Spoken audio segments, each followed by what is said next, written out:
درود دوستان عزیز، به روز ششم اصلاح ستون فقرات بدون عمل جراحی خوش آمدین. امیدوارم تمرین های 5 جلسه گذشته رو انجام داده تا آروم آروم حس های بدنتون تغییر کنه. اگر این اتفاق هنوز نیفتاده، برای اینه که زمان لازم داره تا به خودتون برگردید. وقتی به خودتون برمیگردید متوجه میشید که تمام مشکلات از خودتون شروع میشه. وقتی شروع میکنید به اینکه به خودتون توجه کنید و خودتون رو دوست داشته باشید، همه مشکلات آروم آروم حل میشه. خیلی خوشحال میشم بتونم با این ویدیو بهتون کمک کنم تا کمی از درداتون کم بشه. برای حمایت از من لطفاً سابسکرایب کنید. حمایت شما باعث دلگرمی منه. اینو بدونید که من خودمم در این مسیر همراهتون هستم و از کمردرد با کمک یوگا این مسیر رو طی کردم. حرکات امروز بسیار ساده هستن. تداوم داشتن در انجام تمرین ها کمک میکنه که شما حس بهتری داشته باشید. قبل از شروع تمرین بهتره که با تن‌آرامی و چند تنفس آروم بدنتون رو آماده تمرین کنید. در هر وضعیتی که راحت هستید بنشینید یا دراز بکشید. نفس‌های عمیق و آروم و در رهایی بکشید. در همین حالت توجهتون رو به چاکرای ریشه ببرید و احساس آرامش و امنیت رو به بدنتون هدیه کنید. احساس کنید که چاکرای ریشه شما رو به زمین وصل کرده و شما در حالی که احساس رهایی می کنید انرژی زمین رو دریافت می کنید.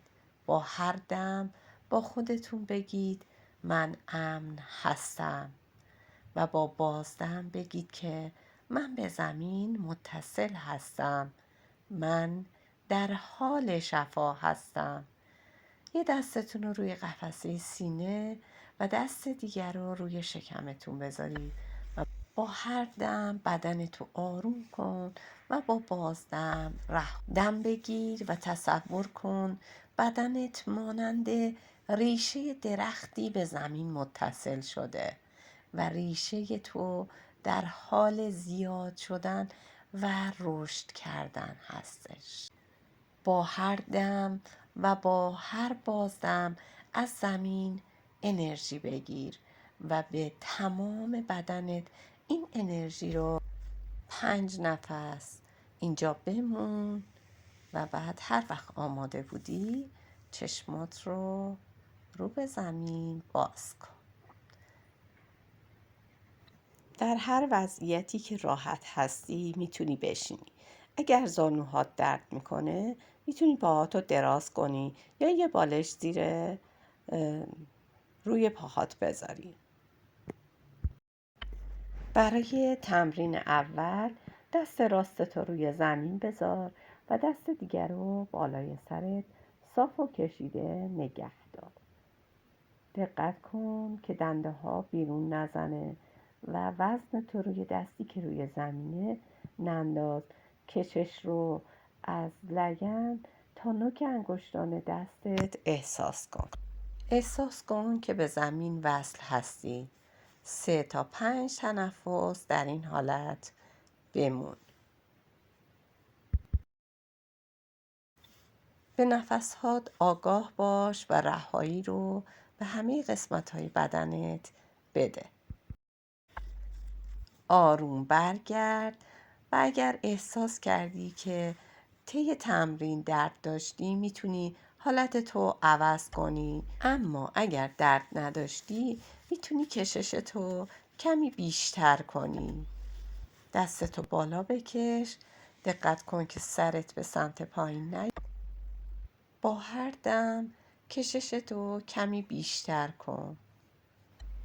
به مرور زمان میتونی دستتو کمی دورتر از بدنت نگه داری و کششتو بیشتر کنی. اجازه بده که بین دنده هات فضا ایجاد بشه. نفس هاتو عمیق تا توی دنده ها بکش. حس رهایی رو به بدنت بده. دقت کن که دستتو به سمت جلو نچرخونی و یا به سمت عقب بیش از حد نکشی. در تعادل نگه دار. آروم. بعد از 3 تا تنفس برگرد. این تمرین رو میتونی 3 بار انجام بدی. معمولا حرکت کودک توی همه تمرین‌های ما هست و فوق‌العاده تاثیرگذاره. میتونی از یه بارش استفاده کنی. اگر برات سخته که روی 2 زانو بشینی و زانوهات مشکل داره، میتونی پاهاتو دراز کنی، بالش رو توی بغلت بگیری و آروم به سمت جلو خودتو بکشی. میتونی در این حالت برای 30 ثانیه الی 1 دقیقه بمونی. اگر 1 دقیقه برات زیاده میتونی همون 30 ثانیه رو توی این حرکت بمونی و بعد از حرکت خارج شو و دوباره 30 ثانیه دیگه با دستات قدم بزن و جلو برو. این تمرین رو میتونی چند بار انجام بدی تا کشیدگی بین مهره ها رو کامل احساس کنی و حس رهایی رو و سبکی رو به مهره ها بدی. لگن رو به سمت زمین بکش و مهره های کمر رو کشیده نگه دار. مهره های گردن رو به سمت بالا. از هر 2 جهت کشیدگی رو احساس کن. هر بار میتونی یه تجربه جدید از این تمرین داشته باشی. میتونی با هر دم دستاتو بیشتر به سمت جلو بکشی و کششو بیشتر و بیشتر احساس کنی. اگر احساس میکنی که پشتت گرده، میتونی دستاتو نزدیکتر کنی به بدنت و پشتتو صافتر نگه داری. بعد از 1 دقیقه آروم از حرکت خارج شو. اگر شما هم مثل من حرکت خم به جلو براتون دردناکه، دقت کنید که بدون فشار کف پاها رو به هم بچسبونید و صاف و کشیده بنشینید و آروم آروم خودتون رو به سمت جلو بکشید و هیچ فشاری به خودتون وارد نکنید. بعضی از کمردردها به این شکله که خم به جلو براشون مناسب نیست و بعضی از کمردردها خم به عقب. یعنی اگر جابجایی مهره داشته باشید، این خم به جلوها یا خم به عقبها امکان داره سخت و دردناک باشه. پس به بدنت آگاه باش. میتونی دستاتو کنار بدنت قرار بدی و آروم آروم شروع کنی به بال زدن پروانه و حرکت باداکوناسانا رو انجام بدی. اگر برات سخته میتونی در همین حالت بمونی و یا به دیوار تکیه بدی. ولی اگر خم شدن به جلو برات سخت نیست، با توجه به عضلات شکم و ستون فقراتت آروم به سمت جلو خم بشو تا جایی که بدنت بهت اجازه میده خودتو به سمت جلو بکش بدون درد، با نفسهای آروم و در رهایی. 3 نفس اینجا بمون و آروم از حرکت خارج شو. برای حرکت بعدی در حالت 4 دست و پا قرار بگیر و آروم به سمت جلو و به سمت پاشنه‌های پا حرکت کن. کمی دستاتو جلو ببر و نشستتو بیشتر کن.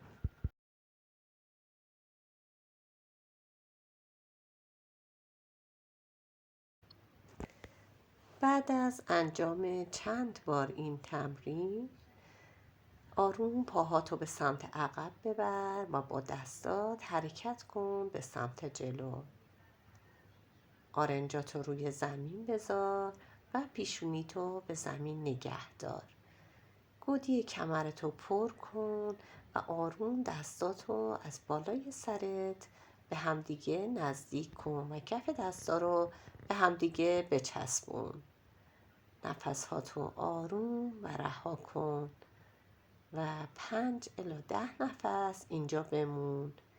اگر زیر زانوهات لازمه حتما پد یوگا یا 2 تا کوسن یا حوله بذار. اگر این تمرین بهت حس خوبی داد میتونی 2 الی 3 بار این تمرین رو تکرار کنی.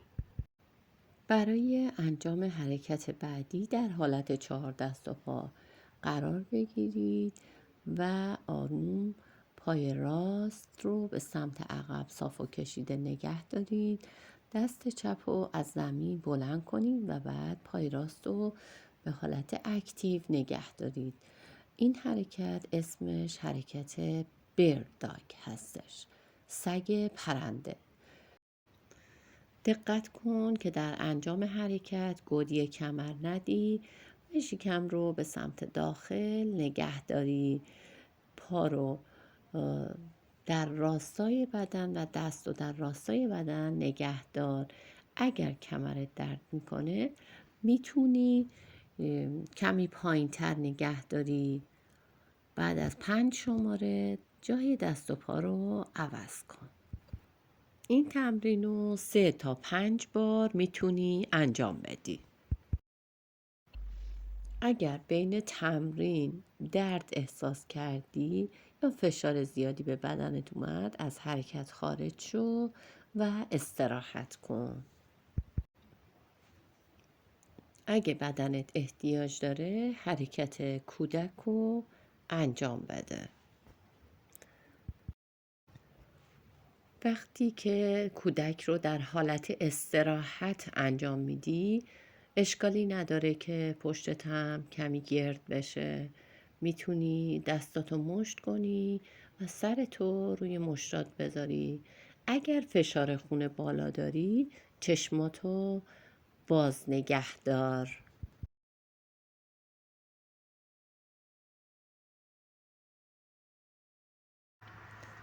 به نفسات آگاه باش و بدن رو در رهایی نگه دار. بعد از چند تنفس از حرکت خارج شو. اگر نمیتونی روی شکمت دراز بکشی و به گودی کمرت فشار میاد بهتره که یه بالش زیر شکمت بذاری و دستاتو جلوی بدنت قرار بده. آرنج ها رو زیر شونه ها نگه دار و بدنتو ریلکس کن. شونه ها رو به سمت عقب و در همین حالت بمون. میتونی اگر زانوهات بهش فشار میاد زانوهاتو از زمین بلند کنی. گودی کمرتو نگه دار و اجازه نده که به سمت زمین بریزه. همینطور پهلوهاتو نگه دار و اجازه نده که به سمت زمین بریزه.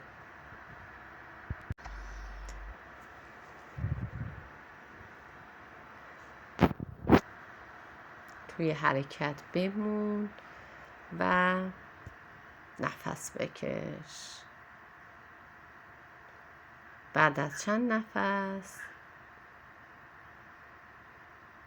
بالشو بردار.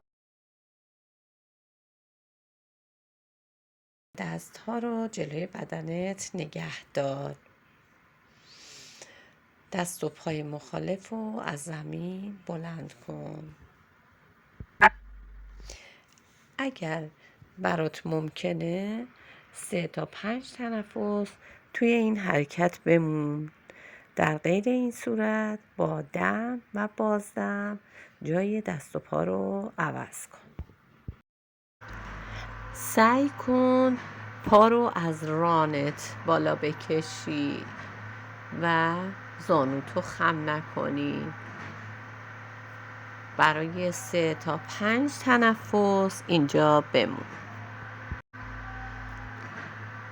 دستاتو عقب‌تر بکش و کنار سینه نگه دار. آرنجا رو به دنده ها نزدیک کن و آروم دم بگیر و هر چقدر که میتونی به سمت بالا قفسه سینت رو بکش.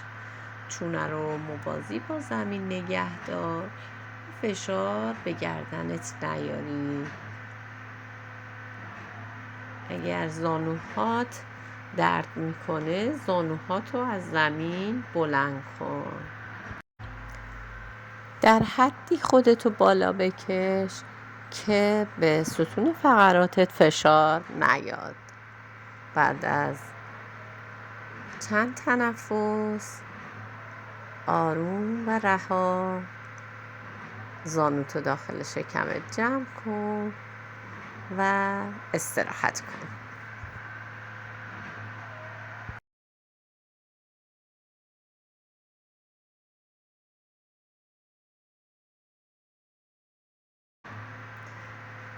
بعد از یه استراحت کوتاه برگرد و به پشت بخواب.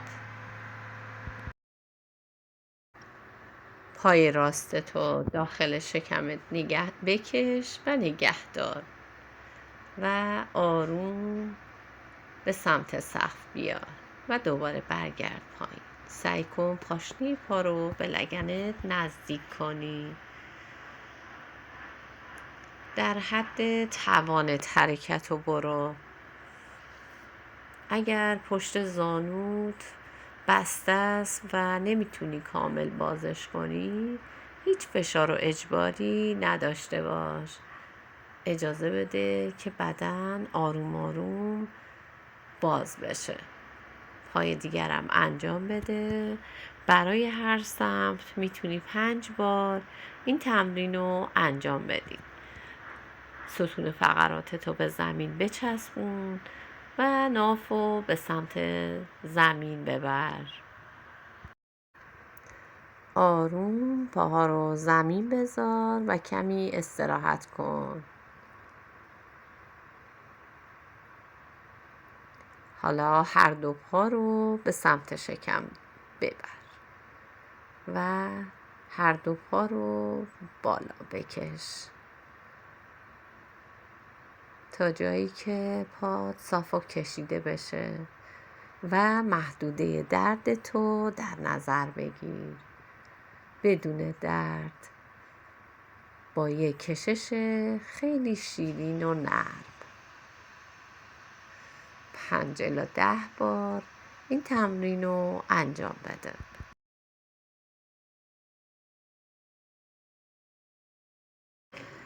برای انجام تمرین بعدی به خودت زمان بده و یه استراحت کوتاه داشته باش. برای تمرین بعدی پاها رو در زاویه 90 درجه نگه دار و یکی از پاها رو بلند کن و در زاویه 60 تا 70 درجه نگه دار.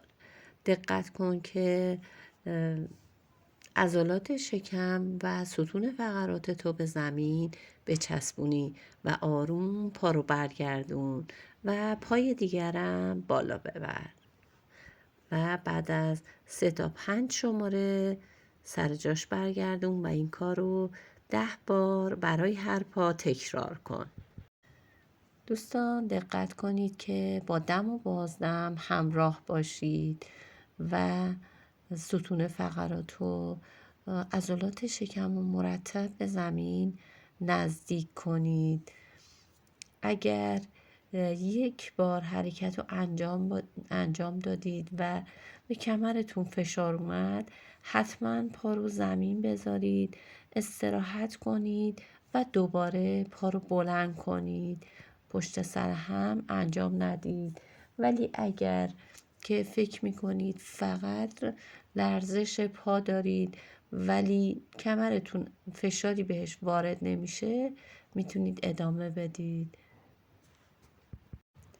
آروم پاها رو پایین بیار و استراحت کن. کمی پاها رو بلرزون تا فشار از روی ستون فقرات و پاها برداشته بشه. در آخر کف پاها رو به هم بچسبون. دستاتو روی شکمت بذار. نفساتو احساس کن و بدنتو رها و رهاتر کن. با هر دم با خودت تکرار کن: من امن هستم. من در حال شفا هستم. بدن میدونه چطوری حال خودشو خوب کنه. زانوها رو به سمت زمین رها کن.